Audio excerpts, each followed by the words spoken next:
Okay. I'd like to welcome Rochelle Nock, who is the GM for Customer Experience, once again from MultiChoice. Just goes to show all the good work that they're doing. They have won the Customer-centric Culture Award, and I will be asking you a few questions, Rochelle, about the work that you've been doing leading up to this. So I wanted to find out, MultiChoice as a brand, what work have they been doing, or what do they feel about the category that they were nominated in, and also if you would like to add anything else regarding your competitors or the other finalists in the category. So I think just in terms of, Here we are. oh, sorry, just in terms of the category, I think absolutely everyone's moving towards a customer-centric culture. The way that we as MultiChoice have decided to do that is through a project we called Customer #99. Where we chose 99 challenges from our customers and we decided to focus on those 99 challenges and fix them. From the menial, I can't find this and I don't know what to watch, Yes. to I'm not sure how to pay and where to pay. So we understood the challenges of our customers and one by one tried to figure out through sort of the layers of our business how we could address those and basically fix them. Our employees were then rewarded and awarded for the insights that they were basically providing in ways that we could address this issue. So basically, it was almost a 360 view of trying to address the customer need. Because not only are our employees our customers, they're an invaluable part of our business. Yes. So it was almost internally led. And within the year, 99 problems were solved. That's fantastic. Exactly. We all know the phrase 99 problems, but Yeah. hey. One. I think based on that, basically everyone was completely involved and we managed to solve almost 100 problems of our customers. With the immediate interaction of every single one of our customers. Not only were they part of the solution, they were rewarded for it as well. I think, that's something very important that you're definitely touching on, because most customers would feel that it's the small things that count. It's the small things that create brand loyalty, and you guys have definitely proven that tonight. I'd like to say, regarding the award, are there any projects that the organization was involved in preceding being nominated for this? And during that process, were there any technology solutions that you would say enabled you guys to be nominated and to win this? I think in general, not just as MultiChoice, but as content providers from a global perspective, content discovery is an issue. If we look at our customers, you've got your 5 channels that you watch, or your specific series that you're interested in, and people often don't understand the value of the content they provided because they only have their subset of either sport or series or movies that they're engaged in. So a big part of what we're engaged in is trying to widen the content discovery that people have access to.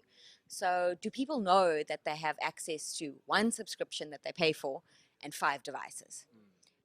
Do they understand that basically they can log in and access their live content on 60 channels at any given point in time? Do they understand that their kid at varsity basically doesn't have to go and get a separate subscription and live like a pauper, and they can actually sit and watch their Bachelorette or Vuzu Amped, which they so accustomed to in their own household. And it's just trying to sustain that lifestyle that people are really used to. And over and above that, it's also, content is a highly talkable asset at this point. For instance, if you didn't watch your Game of Thrones at 3 o'clock in the morning on a Monday with everyone else in the world, how would you feel? So the fact that we can provide that to our customers, if they're disconnected, we can reconnect them in 60 seconds. If they need to phone our call center or use self-service, we can do that within 10-second period. That's effectively what we're trying to do from a customer experience, that your primary objective is to watch, and everything else is something that is done on the side. And On that note, I think we didn't touch on the technology that enabled you guys to do this. Is there any vendors specifically that you would like to, speak about? So I think for us it's twofold. It's one on the sort of measurement side, and then I think also from an innovation side. So we are quite deep from a measurement side in measuring our customer satisfaction, and we have partners of the likes of Smoke and Genex that are quite ingrained in our organization with respect to understanding what the customer experience is and how customers are feeling at any given point in time, be it real time or at any touch point within our system. The second point is that obviously we not only want to understand what those customers are feeling, we want to understand innovation. So we want to be on the forefront of innovation. So if customers, for instance, we are on Facebook or Twitter DM, we want to be there too. So we spent a lot of time and energy implementing chatbots and artificial intelligence within those areas to try and understand what customers are feeling, what they want, and how they want it. So I think within that realm, it facilitates a fairly solid view of what customers want, what they need, and when they need it. And that's what we've used as sort of the catalyst to understand how we need to progress in the future. Fantastic news.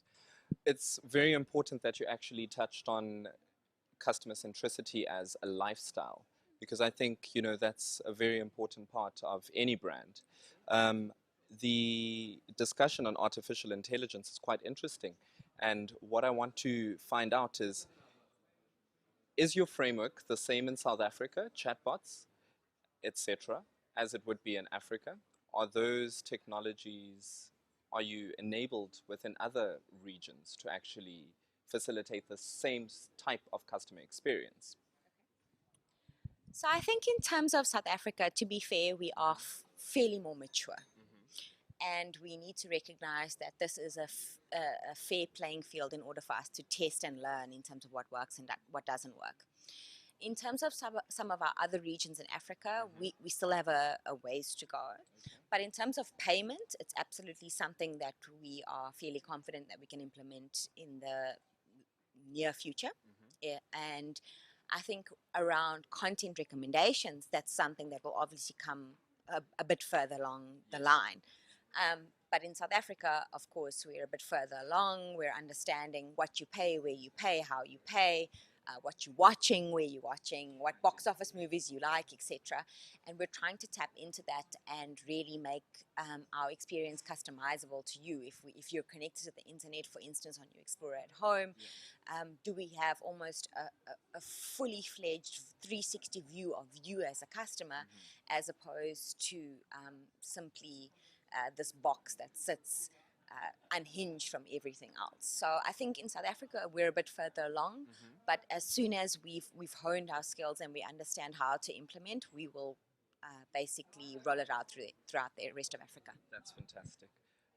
The CXA Awards, as you're aware, are in the first year. You, as multi-choice, have won in 2 categories. So far. Why do you feel that these awards are important to the customer experience industry in Africa? And with that, what do you feel about the participation of other finalists in future? I think the reality is that we're at that point where, to be fair, technology is not the thing that separates us. We are we can all get the APIs from specific vendors or specific suppliers. So therefore, what really is going to separate us is how we choose from a strategic perspective, how we treat our customers. What's our customer strategy? How are we going to endear them to ourselves? And I think that is the driving force between, for instance, why they stay with us or decide to go to VOD or Push or YouTube or some innate pirate website, for instance. And I think the reality, if I look in my world, is that technology is easily replicatable, but customer experience, not so much. So if we can prove ourselves as market leaders, we can prove the financial return that comes from implementing something as important as customer experience, and we can show the acknowledgement of industry in support of such a venture um, in a forum as such, it has unbounded returns. What do you feel is the future of customer experience in Africa? Um, I would like you to address it in terms of what you feel is different between South Africa and the rest of the continent. I think in terms of Africa, largely the customer experience is not misunderstood. It's almost logical in its interpretation.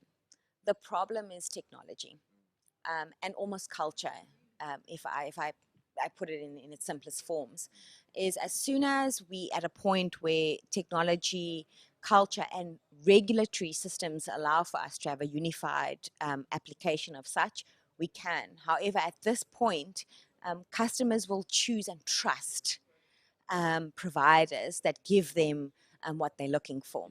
So I think the biggest thing that we are looking for is that trust within our customer base. Is can you trust me to take your payment without any issues? Because in the African context, that's something that's not necessarily um, something that's widely accepted, like your PayPal's or your Mastercards or your Visas.